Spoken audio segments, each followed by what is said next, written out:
sommes le mercredi 26 octobre 2022 et je vous propose la situation des cultures de cette semaine.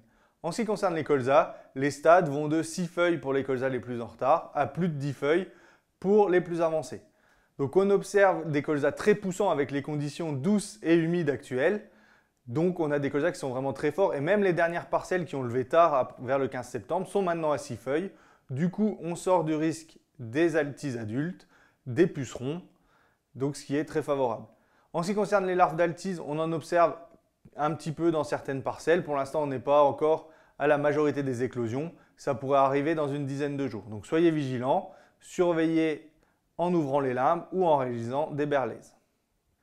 Dans certaines parcelles, on observe aussi un peu de vol de charançon du bourgeon terminal. Il n'a jamais fait de dégâts dans la région. Par contre, si on a vraiment des grosses pressions, là, une intervention peut être nécessaire. L'avantage, c'est qu'on a des colzas qui sont plutôt costauds, donc ils seront moins sensibles aux larves du charançon. Donc continuez la surveillance des cuvettes pour le charançon du bourgeon terminal.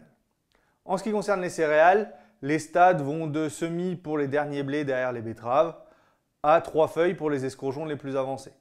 Donc en ce qui concerne les semis de blé, là on est maintenant juste derrière les arrachages de betteraves.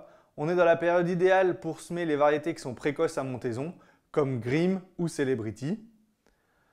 En ce qui concerne les ravageurs, donc que ce soit pour l'escourgeon ou pour le blé, là il faut être très vigilant sur les pucerons puisque les conditions actuelles sont très favorables au vol. Donc là, dans le réseau BSV, on a à peu près une parcelle sur 2 qui est colonisée par les pucerons.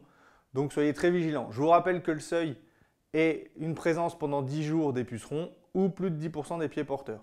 Donc ce sont des seuils qui sont assez bas, on les atteint très vite et les conditions actuelles sont favorables. Si jamais vous réalisez un insecticide, la rémanence est d'à peu près 15 jours. Donc voilà, il faut être vigilant puisque là, dans les 10 jours qui arrivent, on annonce toujours pas de pluie et toujours pas de température fraîche.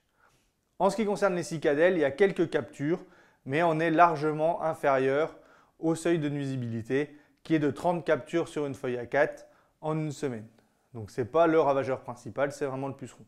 Au niveau des limaces, on observe toujours des dégâts dans les sols argileux, les sols motteux ou les précédents colzas. Donc là, c'est pareil, continuez la surveillance puisque ces températures douces sont favorables à l'activité des limaces.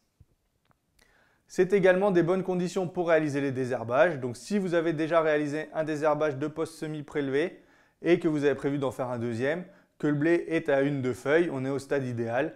Et là, on a vraiment des conditions idéales pour réussir des désherbages efficaces.